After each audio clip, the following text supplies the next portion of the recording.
Okay, it's getting ready. Oh, there.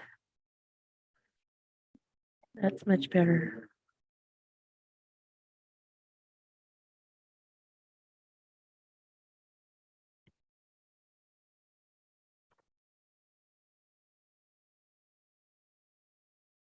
Okay, it's getting ready. Oh, there.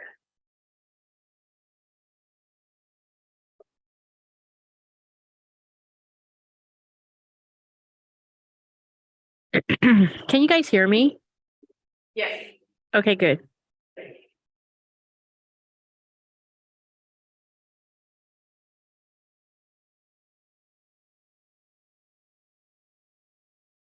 Okay, you are streaming, and I will turn the host back over to you. Have a good weekend. You too.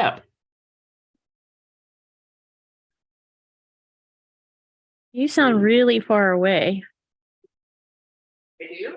Yeah. I mean, Maybe I'll scooch the owl closer to the middle. When you message me, Sarah, could you do it on Teams so that it doesn't show up on the screen? yeah, I did. And then I switched it over to your name and it still shows, huh? Yeah. I didn't know Well, it that. pops up because we only have one screen. And so Sorry. the one that we're gonna see it wasn't anything major. It's not that, but it's just nice when they don't see what's yeah. Yeah, good to know. No, I'm glad I didn't say anything. Yeah, no kidding. I would have called you or something if it was that bad. Okay. Got it. I'm gonna put us on mute because nobody's here yet. So Okay. I just wanted to make sure I could hear and everything because I have issues sometimes. yeah. All right. Okay. Good day. Bye. Bye.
Advisory Committee on Historic Preservation, meeting in Burns, Oregon. We have a special guest in greeting this morning from Judge Steve Grasky of Harney County, and a member of the Oregon Parks and Recreation Commission. Thanks and welcome. I understand you had a nice tour yesterday, and I apologize for not being there. I have to admit, I came home from the Oregon Parks Commission meeting and stuck my nose in a bunch of projects at home and never looked at my emails. So, oh well. And Jason, nice to see you here with you and not in a cloud of COVID, right? The last time I saw you, but you guys saw some of our great stuff. We're meeting in an amazing building, and we appreciate this community appreciates all this SHPO's done. And as I said to Stephen earlier, sometimes SHPO is seen as a really regulatory organization, and it's hard to get that story told so that it's the real facts are how important what you do is. There's a million stories to tell. You missed one of the cabins yesterday that I happen to think is the one, but a little tougher to get to in the house or cabin that we went to. And Jason, you've seen it. Yeah. Anyway, so there's a couple we're working on and many other things around the county. It's interesting to talk to Stephen in his history of what he's done around here decades back. I don't understand how you'd be so young and have been here in the 70s. Anyway, thanks so much for coming out and helping be a part of this community. So what you guys all do around the state. Thank you. Thank you. I wanted just a quick note, if I might. Commissioner Grasty is one among a small handful of parks commissioners that engage with us on a pretty regular basis, from Curry's cemetery program to work with Jason. And I just want to thank you for that. I'm glad you understand the work we do. Not everybody does. That's true. All right, we have read into the record yesterday the statement of purpose for the National Register program, and I believe we are ready now to turn to our next agenda item, which is the Parker House in Portland, Oregon. And we go then to Robert for introduction to this property.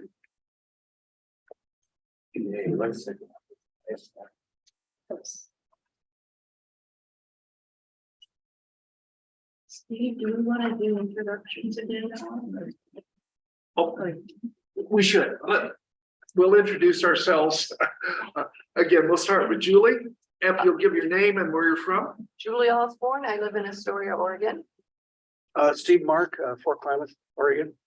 Jacqueline Chung from the Dalles, Oregon. Heidi Slaybaugh from Bend, Oregon. Stephen Beckham from Lake Oswego. Chrissy Curran, Deputy SHPO. Ian Johnson, Associate Deputy SHPO. I'm Jason Allen, SHPO staff. Robert O'Neill, National Register Coordinator. Jill Granson Outreach. Thank you, everyone. Robert.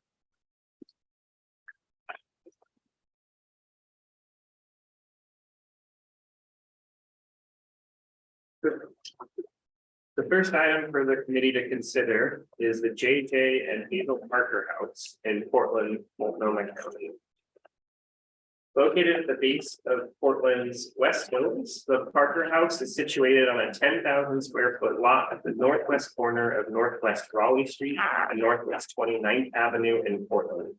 The immediate area is one of single family houses, but only a few blocks to the east. The neighborhood includes multifamily apartment buildings, including Chapman Elementary School.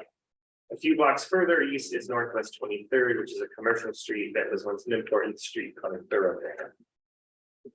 The nomination argues for a period of significance of 1924 to 1951. The beginning date is when the Parkers purchased and moved into the house, and the closing date is when Hazel Parker sold and moved out of the house. During those 27 years, J.J. Parker and then Hazel, following J.J.'s death in 1941, were each in the role of president of the J.J. Parker Theater business. The nomination is arguing for local significance under criterion B in the area of entertainment and recreation for its association with both J.J. and Hazel Parker, who successfully owned the largest independent movie theater chain in Oregon. For 50 years, J.J. and then Hazel shaped the entertainment landscape in Portland. Hazel is said to have been one of the first female theater chain owners in the country and was recognized by her industry peers for that unique role. Through several key decisions, she built upon the solid business foundation that her husband had established, and under her leadership, the glitz and glamour of the movie industry was amplified with film premieres and promotions that brought the biggest stars to her palatial downtown theater, the Broadway. For those reasons, the Parker House also has local significance in the area of women's history. While none of the flagship Parker theaters remain in Portland today, the Parker's personal home of 27 years is nominated as the building that best reflects their significance. Additionally, the house is being nominated locally under criterion C in the area of architecture for the significant redesign commissioned by Harry Herzog and completed in 2 different phases. The work resulted in a lavish interior that expressed the couple's social status and design taste while being suited to entertaining their friends and business connections. The house retains a high level of integrity and conveys its significant association with the Parkers, as long with the important interior design work by architect Harry Herzog. The exterior has a high level of integrity, and the only alteration is to the rear, or the only large alteration is to the rear elevation. It includes a 1952 utility room addition. The interior also has a high level of integrity, with most of the architectural details from that 1935 to 1936 interior remodel remaining. The main alteration on that interior is connected with the kitchen and the utility room that was added in 19. So in summary, the discussion today is does the nomination for the House adequately document an argument for criterion B in the areas of entertainment and recreation and social history, women's history? Additionally, does it make a case for criterion C for architecture? And for both of those criterions, does the House reflect an appropriate level of integrity? We did receive public comments on this nomination from the certified local government. They did recommend this nomination, but they did have several comments. Those comments included wording and technical revisions in some key areas, a couple opportunities to add some additional context in a few key targeted sentences, and a recommendation for a possible reorganization of section 7 in the way that it was laid out. Does the committee have any questions for me? Thank you, Robert. Do any members of the committee have a conflict of interest with this nomination? Okay, we hear none. Are the proponents or the authors of the nomination available via the internet? Yes, we have Jessica Ingeman, the preparer, available online, so we will add her in just a second. Good morning, Jessica. Good morning. I don't know if you can hear me yet. We can hear you. Okay, great. Well, I'm here. I'm coming to you from Tucson, Arizona on vacation. Wish I could be there in Burns. It's nice to see you all again, and look forward to your comments on this nomination. It was a fun one to write, and there was certainly no shortage of details once I really began to dig in. This nomination is a testament to what digital newspapers and Ancestry can bring to us these days. Thank you. Jessica, do you have anything further that you would like to call to the attention, or have you had the opportunity yet to review the Portland Landmarks Commission assessment of the nomination? I was briefly able to look at their comments before I left on vacation. I did not dig into it too deeply. You know, I worked a lot on trying to get Section 7 organized the best as possible, and I feel that it works well the way it is, but look forward to hearing your comments on that. Perhaps one other thing to note that we added in the criterion C as an edit following Robert's suggestions. That I originally prepared this as a standalone criterion B.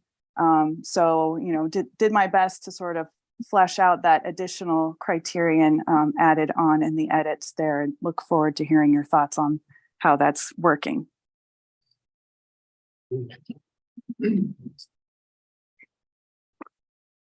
Okay, then I believe we turned in Jacqueline as the member of the committee who speaks on this nomination.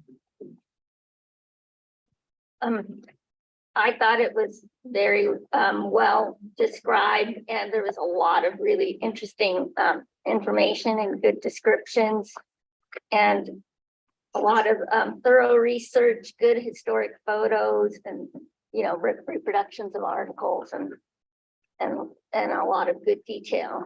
And I was thinking about it this morning, and I was wondering if there were any interior photos of any of the theaters that might reflect kind of the style of the house and the theater as a, you know, because the ones that Herzog was involved with, whether there was, you know, any kind of, you know, parallels we can make to how their designs reflected the design of their home. And I thought that might be kind of interesting if those were available. And I did read through the Landmarks Commission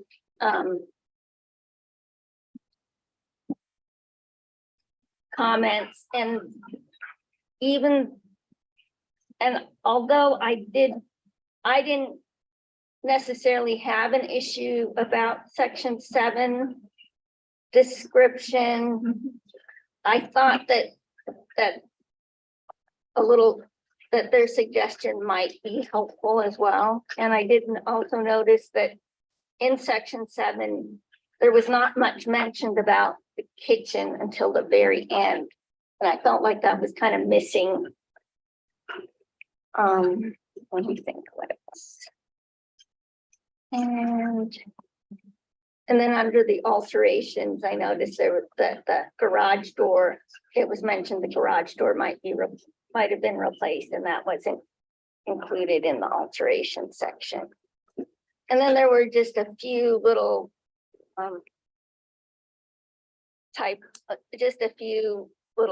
typos and other items but those are kind of minor. Thank you, Jacqueline. Steve? Well, I overall, I like the nomination, and Section 7, so often in many nominations, you get through it, so the fun stuff in Section 8. And so this shows that a Citizen Kane character is still popular, even at this late date. And I think the house, the photos are really nice in that it shows you have a very maybe both of them, who knows, but we're narcissistic personalities, just given the garishness of some of those interior spaces. And overall, I'd recommend, you know, there's some copy edits that probably need some attention, but overall, I'd say it certainly meets the criteria. Thank you. Julie? Well, I thoroughly enjoyed reading this nomination. I got engrossed in all the story and the architecture, and I think the interior does reflect that theatrical flair. I just learned a lot about people involved in that industry and tied in Astoria, which is exciting to me. The descriptive narratives provide a very fascinating story. So I thought it was refreshing to have something less, what's the word for National Register nominations, how they are normally written.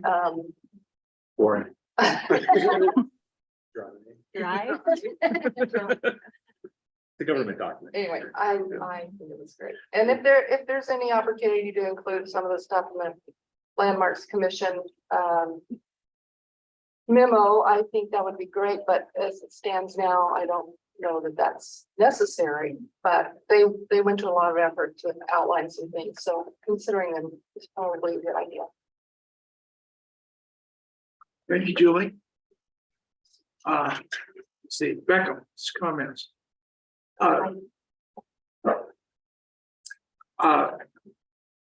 J.J. Parker, I think, really had a remarkable influence on entertainment and movie theaters in the 20th century. And this nomination really lifts that up, as well as the role of his second wife in furthering the business. There was an absolute magic in the 1940s and 1950s to walk along Broadway in Portland. And there were the facades of these theaters. There was the Music Box, the Paramount, the Broadway, there was the Jolly Joan Cafe, and they had these massive neon light signs that flashed in the evening. And as a high school student, I was coming to Portland for football playoffs for Marshfield High School versus Gresham and so on. And as we walked these streets, and it was absolutely magical and totally different from growing up in Coos Bay, Oregon, to see the urban amenities. And Parker was a key, the Parkers were key players in that. I was concerned when I read this nomination that the original architect is not identified. This home was designed by De Young and Newt Rowalt. They did the YWCA, or the Billy Webb Elks Club, among many designs in Oregon. The house, I believe, was not erected in 1917. I think it was subsequent to 1919 when that firm began doing architectural work in Portland. The first documentary notice I found of it is in the 1920 census, when the original owners were residing at this address in that census at 29 and Raleigh. The architects who designed the first building before it was revised by Herzog also designed the New Heathman Hotel and were the supervising architects for the Paramount Theater or the Schnitzer Auditorium. And they did numerous buildings in Oregon that ranged all the way from the grade school, high school in Mitchell, Oregon, to the Methodist Church in Corvallis. So I think there's an opportunity to identify them. Their role in the architecture was confirmed in an article in the Daily Journal with a photograph of the front facade of the house on April 23rd, 1922. So I have prepared a packet for Jessica and Eric to help them in revision, and for each of the members of the committee, here are my comments on a bit deeper, a bit of deepening of the nomination. Secondly, the nomination does not explore at all the people who built the house. Charles Henry Green and his wife Mary Green. Charles Green, for more than 50 years, was a major wool buyer in Eastern Oregon, Central Oregon, and a middleman in selling wool to the woolen mills like Pendleton and Thomas K. or the Oregon City Woolen Mill, as well as exporting wool products from Oregon to a national, international market. And the Greens commissioned this home and lived there until they sold it to Parker. And so I have a half dozen newspaper references to Green. They eventually moved to Stark Street. They had 2 orphaned grandchildren that they raised, and Charles Henry Green died in Portland in 1938. So I think there's a bit more information about the original owners, even though the period of significance, I believe, attaches, as the nomination says, to the Parkers. I think the write-up needs a little more fulsome history. And so for staff, Chrissy, I've photocopied the relevant articles and so on that you can pass to the preparers of the nomination. Otherwise, I don't have any further concerns. Do we have other input on this nomination? Yes. Heidi. So hearing Jessica introduce it as it was originally just a nomination under criteria B explains a lot to me as coming from the architectural side. I believe there needs to be more information to support its argument for criteria C under architecture. I think it's a great point about the original architect. I was noting that it needs some, under the comparative analysis for the architectural section, it talks about the other houses that the Parkers lived in, but it doesn't talk about other houses as a comparison to this house and this style. So perhaps the original architect built other houses in this region and they can use those as comparatives. I love Jackie's note about trying to find any correlation between the style of the theaters and the style of the interior of the home that they did. Clearly, the interior of the home doesn't match the colonial style of the outside of the home. So, you know, where did that flair come from? And it was touched on, but I think it's important to bring in more information on that correlation to them to support that argument for criteria C. And what else did I say? I'll turn in my notes, but that's basically it. I mean, it's extremely well written and documented for criterion B. It just needs more support for criterion C. In response, Heidi, to your good suggestion, the original architects, DeYoung and Roald, designed homes in Eastmoreland, Alameda Ridge, Irvington, Westover Heights, and these were expensive homes that they did during a decade of design work between 1919 and 1929, and they are in the quote, finer neighborhoods scattered throughout Portland. They also did apartment buildings and churches and schools, as I also mentioned, but they seem to use a high style in their design approach. They also did several period buildings, such as English cottage style for some of their more modest designs. Or I think the really handsome YWCA building, the Billy Webb Elks Club in Albina, is another example of their handiwork. Further comments? Chrissy. I have a couple. So criterion C is used sort of as a fallback a lot. In this case, it's actually the one that needs to be the most fleshed out from what we're looking at as the existing document. And don't forget about, Jessica, the form, the actual form.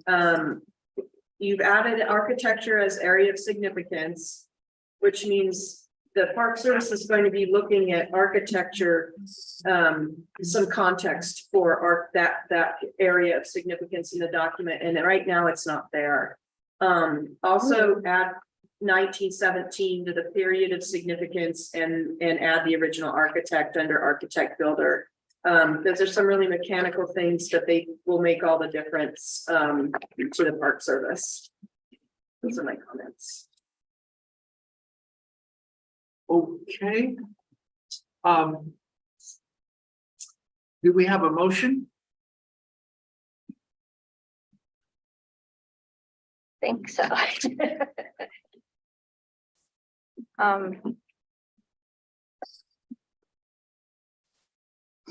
I move that we forward this nomination to the keeper for the park, the JJ and Hazel Parker House under criterion B and C, and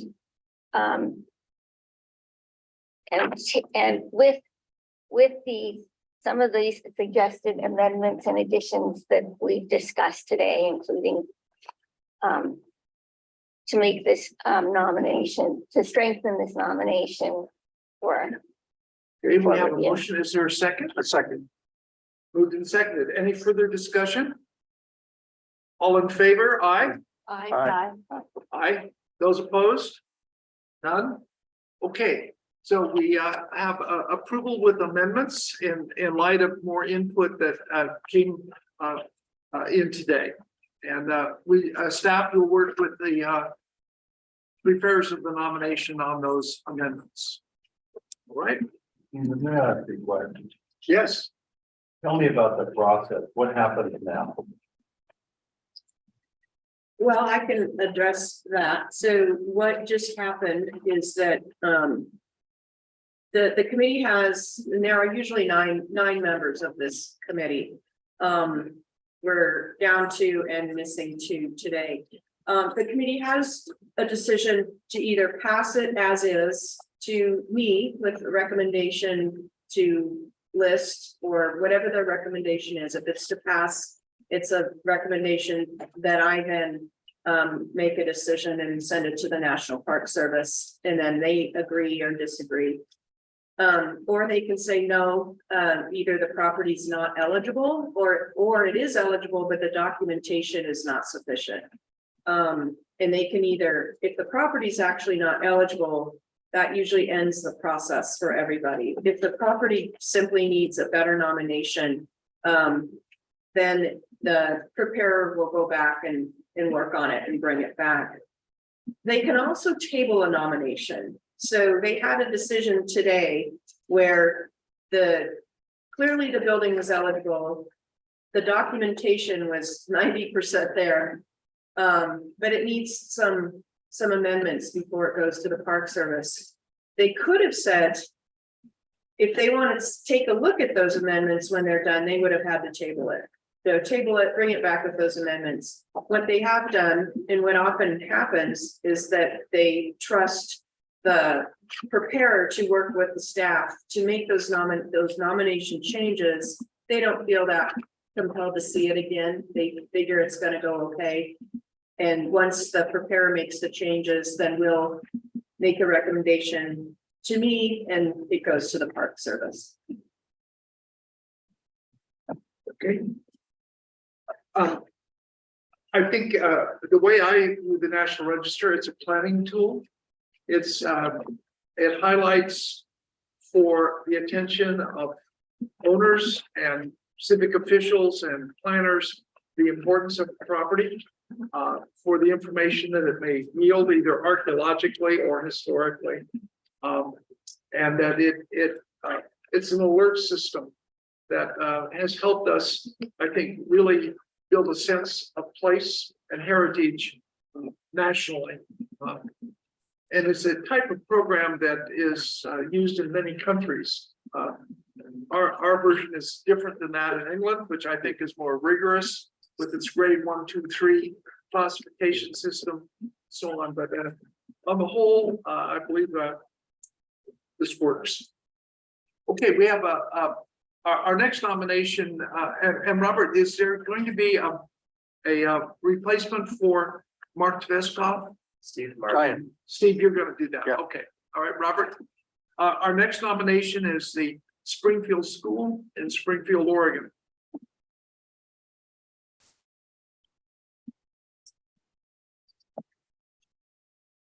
All right. Springfield High School is located on a 1.14 acre trapezoidal lot at the northeast corner of Mill Street and Cleve Street in Springfield, which is 4 blocks north of the historic commercial area on Main Street. The surrounding properties are primarily single-family. The period for significance argued in the nomination begins in 1921, the year that construction of the building was complete. It ends in 1942, when the building ceased operating as a high school. Although the building continued as a junior high, an elementary school, and the school district's administrative offices, the building's significance comes from its use as a high school.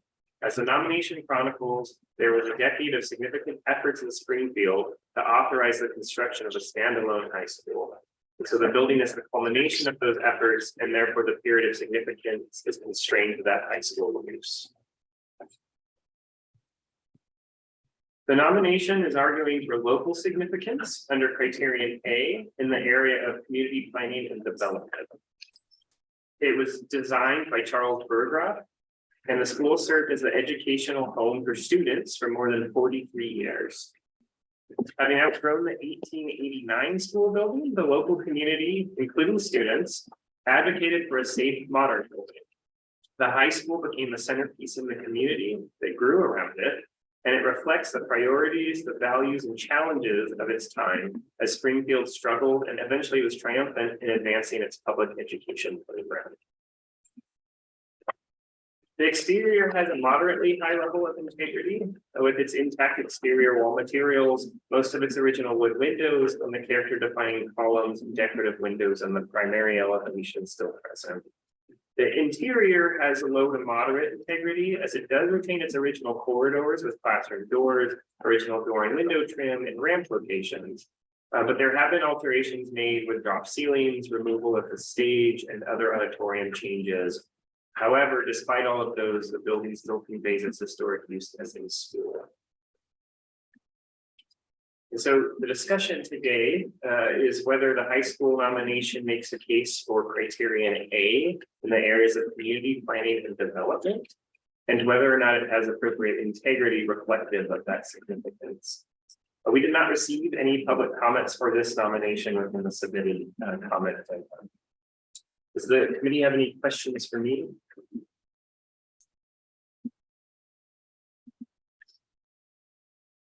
We hear no questions. Does anyone on the committee have a conflict of interest? No conflicts?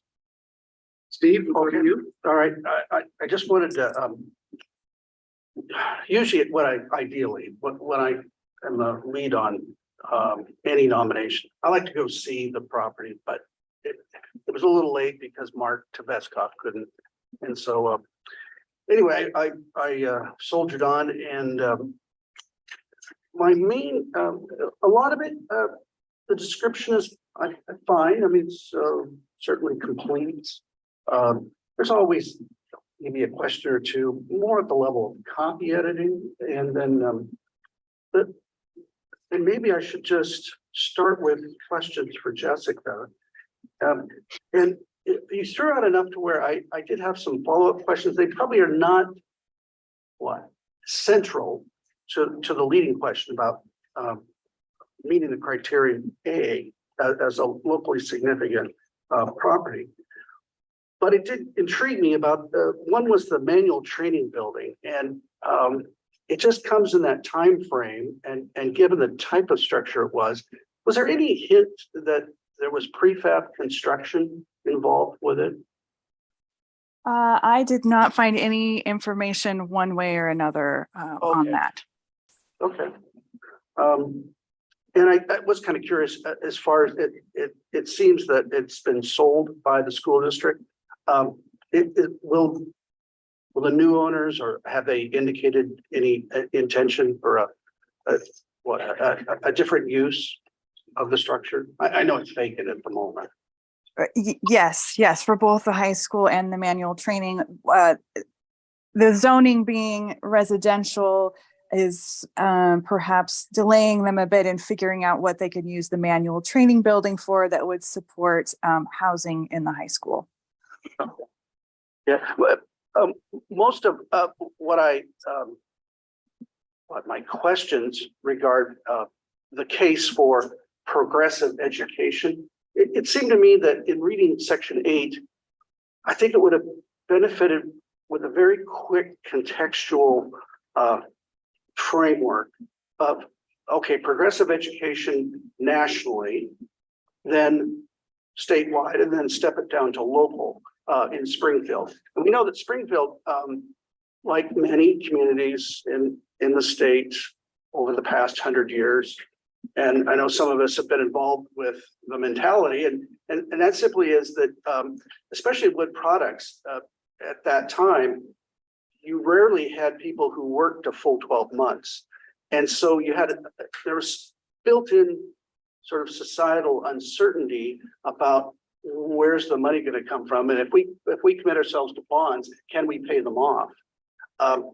And so I think that uncertainty might be integrated into the case for significance, because that's usually at the heart of why there's this. Well, we'll somehow get along to next year, and maybe the money will appear from nowhere, and so such is the hope. There's also, I think, because we're talking about a very working town, and with regard to education, we know from our past that when people go on and get a fine education, they tend to leave.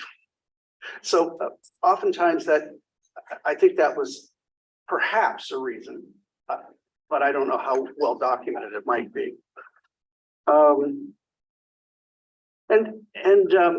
Maybe some context, somewhat, because we're talking about an economic base for Springfield of agriculture. I'm one of these people that will, despite all the symbology we have of ag through time, like what's on the state seal, et cetera, only about 10% of this state is even possibly conducive to agriculture. And of course, I'll define it as commercial agriculture.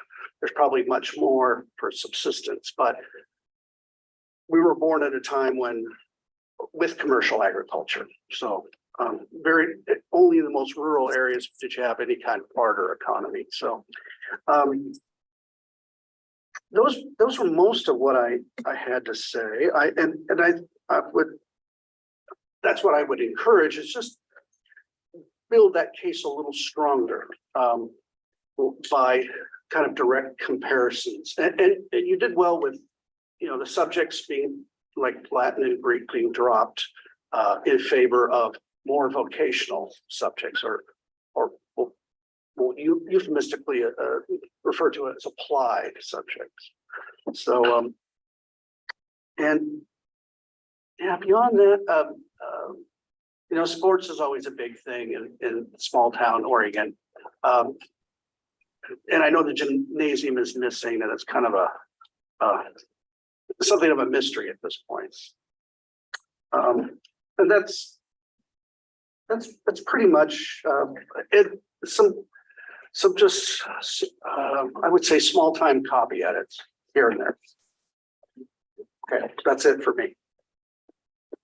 Thank you, Steve. Okay.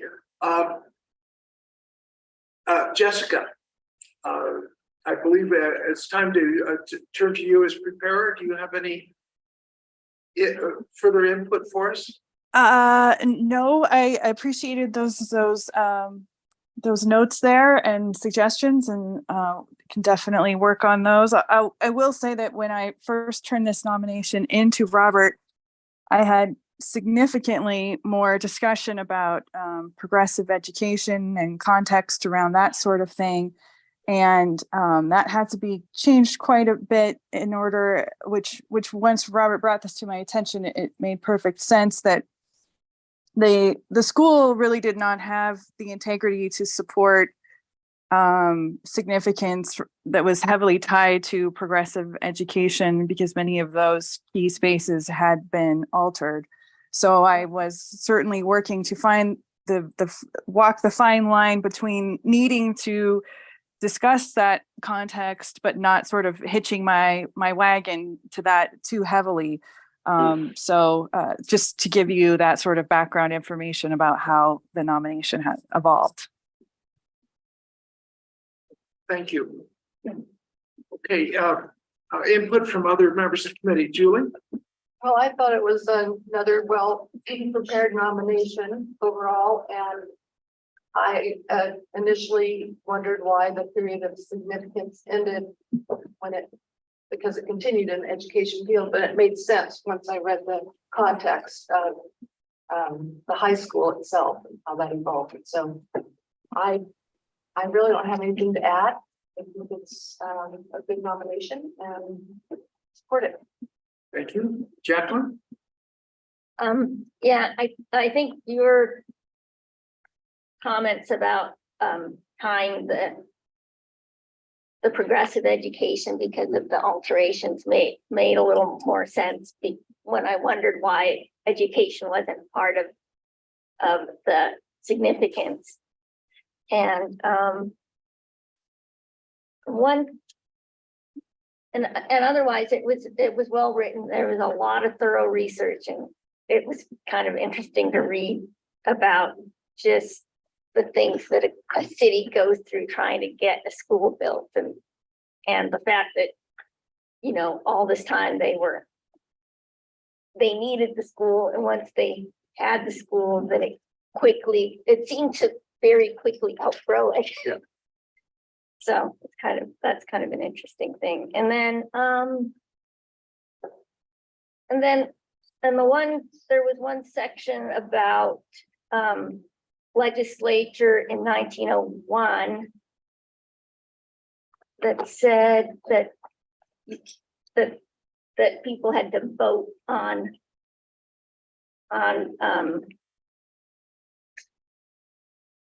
providing education beyond 8th grade. And then it made me wonder, well, when did that change? And then I kind of had to scroll through to find that elsewhere, and maybe that would be, I don't know, a way to tie that in, either in a footnote or something, so that I kind of understood better how those laws worked with the process. And then there was also not a very unobstructed view of the entrance, and the entrance was well described, but I couldn't really see a clear picture of the entrance.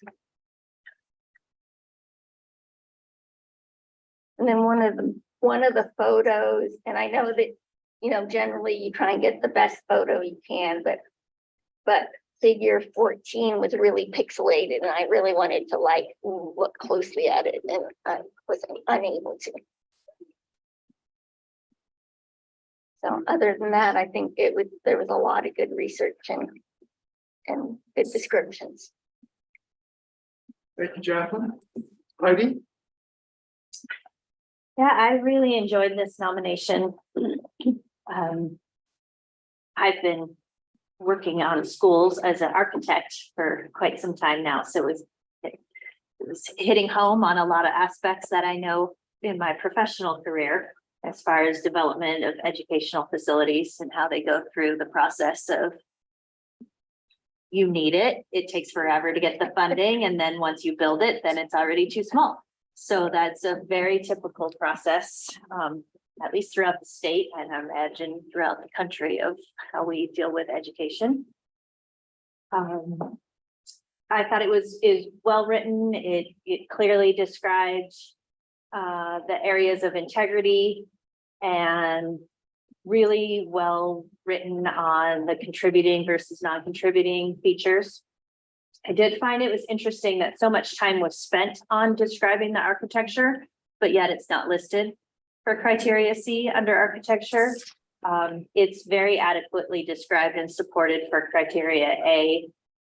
So, I mean, it's a typical school building. So that was a decision made not to go under criteria C for whatever reason.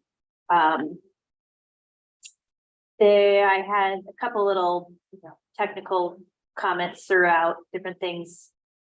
I would like to see under supporting materials, one, I'm glad you pointed out, just a straight on view of the entry, even if it's not an overall of the, I know it's hard to get overall images sometimes, but even just the entry itself. Identifying the location in the Sanborn maps, just an outline of the site location. And the historic photos. Just put a little arrow, you got this image of Springfield. Where is this building? And then as far as current photos, and I know we're not listing under criteria C, but still to have close-up pictures of those character defining features would be helpful to have in there since they were described in the narrative. Those are my comments. Thank you, Heidi. I have a couple, and Jessica, now that I know now why you didn't use education as an area of significance. And I don't envy you having to sort of find a way to thread that needle. Right now, I feel like the Park Service is probably going to be, since a lot of us did, asking the same question. So I guess maybe a way to handle it would be really more direct in your statement of significance beginning piece. Making a connection between the community development and planning context with the school, like this, it's significant because of its impact on the community. Some words that actually say what you said to us without saying you're trying to avoid something because the integrity is not there, which is also why you didn't do C. So I don't envy you. There's a lot of information here, but it's pointing pretty clearly at education. So taking the pressure off of that a little bit somehow would be helpful. And just one technical thing, page 25 and 26, you note that the manual, the manual training building is a works progress administration project. You note that a couple times, but the heading says PWA funding. So which was it? Was it Public Works Administration or was it a WPA project? Because they're not the same thing. Just align that. And those are the only comments I have. Yeah. I have a question for Jessica. Hey, Jessica, what sample nominations did you look at when you were preparing for the argument for community development for the school? What sample nominations? Yeah, did we provide you any sample nominations to look at for that? No, I went back to my nomination for Washington High School just to see how I had framed that one, but I didn't look at any other samples. So if you want to look at a very unattractive school building that we got listed that has serious integrity issues, Milton Free Water School is a good one to look at. And that makes a community development. It also makes education because it's kind of a last building standing argument as well, but that is one you could look at. There's also the Churchill School in Baker City that makes a community development argument. And also there's a school in Medford that name I draw a blank on that also because it's related to the fruit boom that happened there and was built about that time. I'm not, you know, as with any example, be careful, make sure it actually applies. But those are some that might give you some ideas on wording, on how to thread the needle of trying to associate a school with something that it's not usually associated with, or maybe not its most obvious area of significance. Got it. Thanks. And some comments from Becca. I found particularly fascinating the summary history of education in Springfield, the relationship of the University of Oregon to local education in the upper Willamette Valley, and the startling information of the report of 1899 that there are only between 5 and 10 high schools operating in the state of Oregon. There was a reason for that, in part because of the antipathy toward education by Harvey Scott, editor of the Oregonian. One of his, I think, more famous essays or editorials was called Schools for Dunces, where he denounced education beyond the 8th grade. He thought it was unnecessary. So much for Mr. Scott. The good citizens in Springfield prevailed and established a high school and eventually secured this building in 1921. My suggestion is that I felt a real need for more information about Charles Burgraff. He's mentioned only sort of peripherally on page 23 in terms of what all he did. I think his work could be an MPD, like the nomination or the consideration that was given to Don Stewart as an architect. Burgraff designed 9 courthouses in Oregon, 2 in Washington, 24 schools in Oregon, churches, hospitals, and business blocks, and I think had a remarkably long career. The building in Springfield came, I think, in his 30th year as an architect, and he continued to practice for another decade. He also was the designer in Grand Junction, Colorado, and in Salem before he settled in Albany.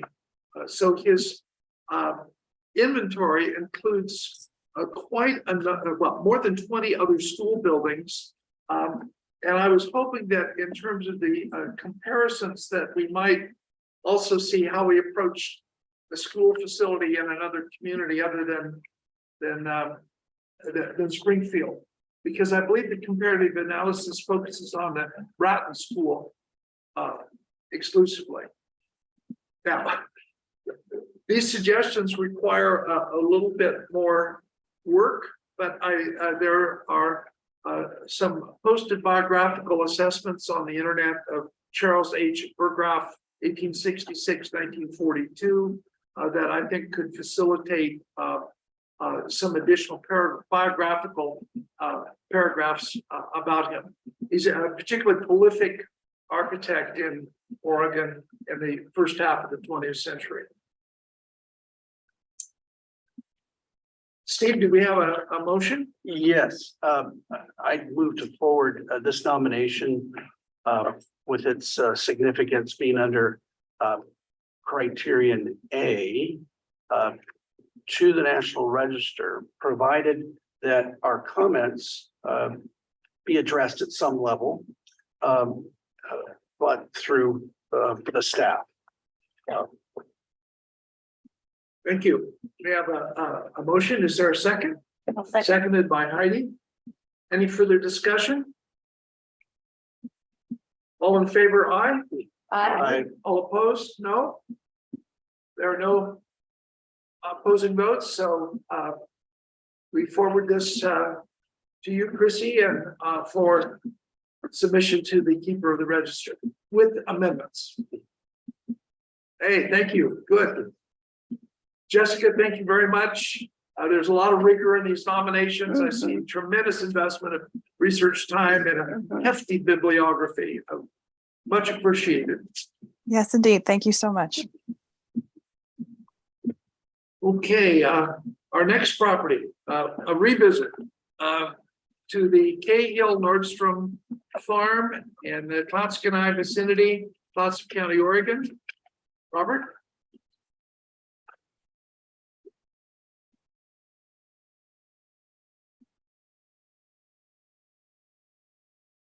The committee previously recommended this nomination at the June 2022 SACHP meeting.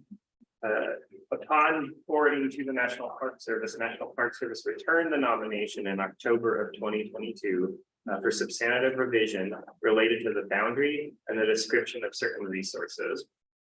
The nomination for review today has been resubmitted with an attempt to address those comments from the National Park Service return letter.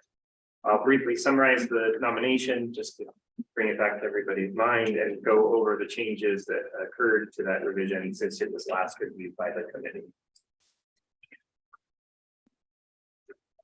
So the period of significance begins in 1897, and it reflects the oldest extant built feature. And it closes in 1956, which is the most recent contributing resource of the farm that was constructed. So thus representing the complete build out of the entire farm as it is today. Separately, the barn has a period of significance of 1911, which is the date of its construction. The nominations making the case for criterion A at the local level in the area of agriculture as an excellent representation and rare intact example of a rural farm in the Nehalem River Valley dating to the early 20th century. And additionally, the barn is being nominated at the local level under criterion C in the area of architecture as an unusual and well-preserved example of its period and type, with a large hay shed as a very rare feature and perhaps unique as a barn in Western Oregon. Regarding the boundary, in the return letter from the National Park Service, they did not believe that the exclusion of the teacherage or the Francis and Helen Larson Nordstrom House was consistent with the significant themes and areas of significance that were outlined in the nomination. The National Park Service's recommendation was to include the resources associated with the Francis Helen Nordstrom House into the nominated boundary. And that changing would also require updating section 7 description, the resource count along with the boundary to reflect that. The nomination under review today now does include the Francis Helen Nordstrom House as part of that boundary and did update those sections. Would you repeat that last sentence again, please? The nomination that is under review today has now included that property as part of it. And you'll see here that that is the current boundary as drawn on the screen with that property being kind of just on the right side along that road. So just questions to consider today for this revised nomination is does the revisions appropriately address the comments from the National Park Service in a way that we believe is sufficient? We did not receive any public comments on this nomination, and I'm available if you have any questions. Thank you, Robert. Do any members of the committee have a conflict of interest with this property? I hear no conflicts. Is there any comment from Liz Carter or Selena, the preparers? Oh, there's Liz. Okay, I see Liz on our screen. Good morning, Liz. Good morning. I have nothing to add, and Selena was not able to make it to the meeting today, so. Okay. Thank you. All right, then we'll turn to Julie. Okay, well, first of all, I'm glad to see it was returned.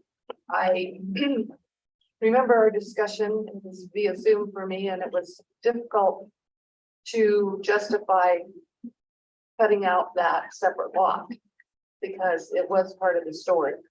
And why we decided to forward it that way, I think I'll be more careful in the future.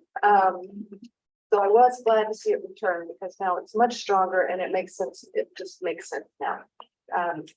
But we wanted to encourage the listing of the farmstead anyway, excuses or reasonings or whatever. The teacherage is now included and it's a big part of the story. And I think it's just tied to it in so many ways. And I think Liz did a great job of incorporating those revisions. It successfully addresses the concerns of the Park Service. And I fully support this nomination. I don't have any specific minor details to point to because it works as a whole. So I look forward to others' comments. Thank you, Julie. So you find the boundary change acceptable and the revisions appropriate? I do. Okay. Stephen? Well, I don't really have much to say. The only slight comment and it hinges on definition, but the use of subsistence. in my definition, it would be that, really Oregon doesn't have, never really had subsistence farming because it was born at a time where commercial agriculture shipped out for, well beyond local, of course, there's some local, growing for your own use, that sort of thing, which I wouldn't call subsistence farming, but anyway, that's just me, and that's the only comment I have. Jacqueline? My main, and I think it is a much better nomination with the 1918 house added. And, but my question is, do we need a floor plan or interior description of that 1918 house? Because it's added and I did not see that in there. It's not a requirement when you have a district of all these buildings. that have Okay. floor plans. Okay. Okay. Not required. It may not be required, but I think it's a great idea. Heidi, anything further? No, not really. I thought it was, Right, yeah, and well done. nothing from me. Okay, Julie? Okay. Then I recommend that this nomination be forwarded to the National Register for its local significance under criteria A and C. Okay, we have a motion to forward this nomination as amended to the keeper of the register under criteria A and C. Is there a second? I'll second it. There's a second from Jacqueline. All in favor, say aye. Aye. Aye. Opposed? Not opposed? Done. Okay. Thank you. One more. Do we need a break? Oh, we don't have one more. That is it. That's the last item. That's it? Okay, that's right. The Aldrich Theater went away, did it not? Okay, well, staff, any concluding remarks today? A big thank you to the setup of our meeting room and for the amenities on the table. Thank you very much. And also for shepherding the grants programs over this last year and preceding years. I find that to be a very fascinating affirmation of historic preservation in Oregon. And to all of you, it's been a real joy to work with you and have the fellowship of these meetings. It's truly been a blessing. When Chrissy contacted me nearly a decade ago, I was in very poor health. I'd had a stroke, I'd had 2 surgeries. I didn't think I was going to make it, and I'd had to give up teaching. And suddenly there was a second chance. And this service on this committee has been really important. And thank you all very much. Thank you. We'll give you a proper Yeah. send off at the next meeting. Yes. Your calendar clear. If you want to keep volunteering all this information. Yeah. Yeah. Send you the agenda. Yeah. It's an occupational hazard. We cannot stop doing a little bit of research. So, Yeah. I don't know if you remember the bank there in Coos Bay, but we had one of our interns came and did a building in Coos Bay. And, she was a graduate student. She was very, she was her first nomination. She was an intern for office and she had done a lot of work, was very proud, very proud of her work. And you brought a packet of information and she was very crestfallen. I said, let me tell you who this is. It's not a criticism, but he's helping you. And he literally grew up there and this is, and it's okay, I feel better. But yeah, she was a little devastated at first that she missed all this information. as having drafted or written numerous nominations, I've always been sensitive that if I'm going to voice a concern, I should back it up with a specific suggestion as to how to remedy the problem. And I guess that was my approach in teaching and critiquing student papers, was to give them lots of feedback on how to get it better. Yeah. Well, thank you all much. Thank you. George? Okay.